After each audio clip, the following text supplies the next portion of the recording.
1 second.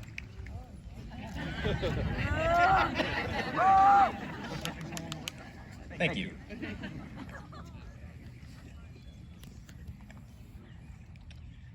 Good evening, everyone. I hope you're all doing well. We are graduating today, which is a little crazy, but it really makes you think about everything we've been through together. And I'm glad Sarah brought up that song. Actually, in that vein, I'd like to invite the whole class of 2022 to just join me in a quick little song here, all right? That I know you all know so well. Ready? 3, 2, 1. We're a family and we're... Yeah, actually, no, that's playing. It's not you, I promise. You sound lovely. I'd like to start instead by getting all my shout-outs out of the way that everyone has requested. So, ready? No, I'm just kidding. You guys don't get shout-outs. Except for you, Miss Fortini, because I think you can still change my calc grade, so... Now, instead, I would like to start off by explaining just a little bit about this speech. I very recently wrote my senior research paper on marketing psychology from the consumer perspective. All very engaging stuff, I'm sure you can tell. But that got me thinking a little bit. So consider this a graduation speech from the speech listener's perspective.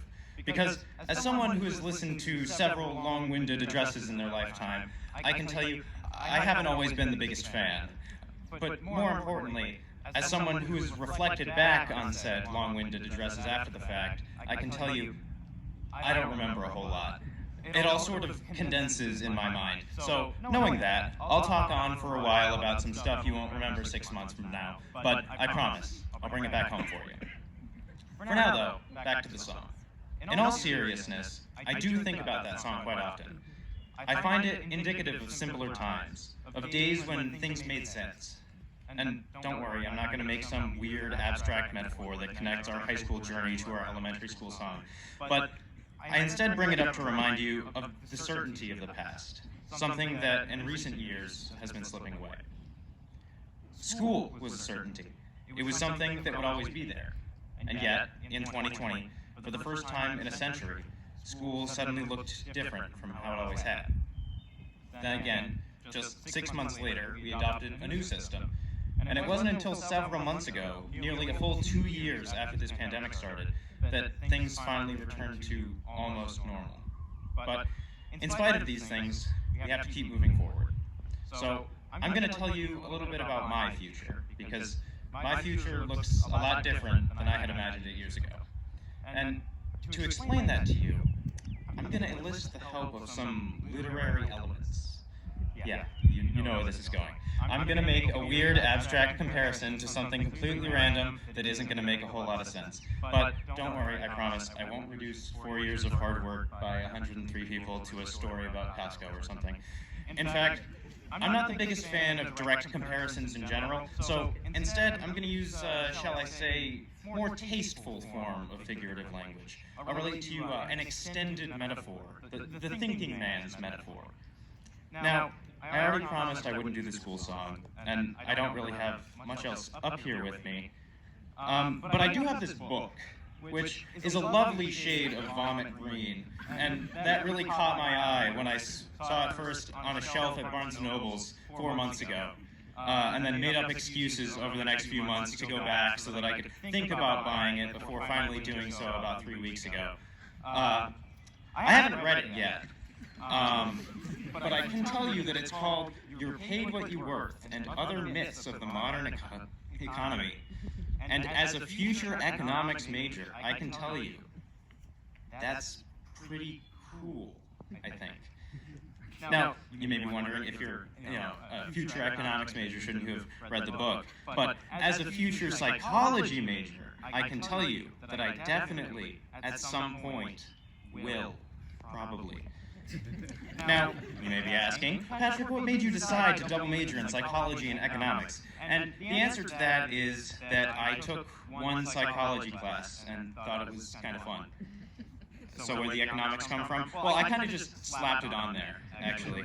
I don't know anything about economics. I mean, I could explain to you several economic theories that I found on Google, but honestly, it was more of a, I kind of like business, this might be fun, maybe.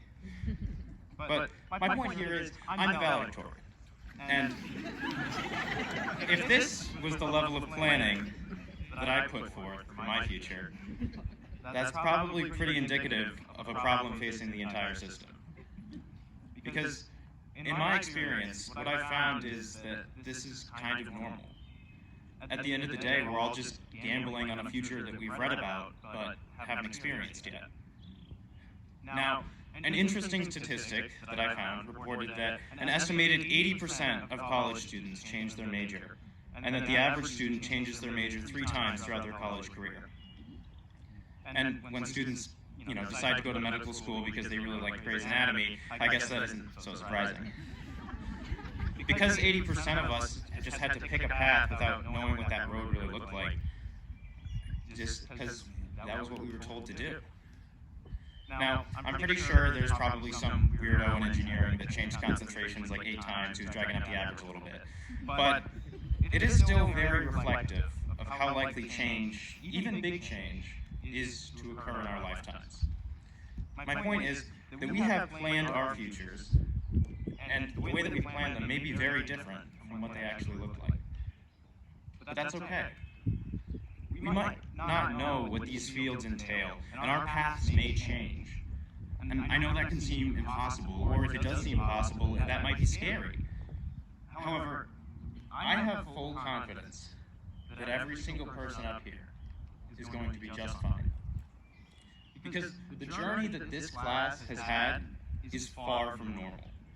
And yet, despite that, despite everything that has happened in our state, in our country, in our world, this graduating class from a tiny little town in Connecticut has produced all-state athletes, all-state musicians, successful entrepreneurs, even national champions. We have people in this class who in just 4 years, through some of the toughest times our society has ever faced, were able to accomplish more than many adults could claim in their entire lifetime. So I know for a fact that there is no generation better prepared to deal with the unexpected, to adapt, than this one. Because change is scary. We have learned that change can be inevitable. And while we may not yet be trained to perform surgery or run a company, we are more than prepared to overcome all those unforeseen obstacles that life is so keen on throwing at us. Our futures are right around the corner. When we step off this stage, it'll be up to us what we do. Whether that's college, the military, the workforce, we have places that we are going. And I do think it is important to remember that plans can change. But because of what this generation has experienced and how they have persevered, I know in my heart that there is not a group of people on this earth that I expect would succeed in spite of that, more than the people up on this stage with me tonight. Thank you, and have a great night.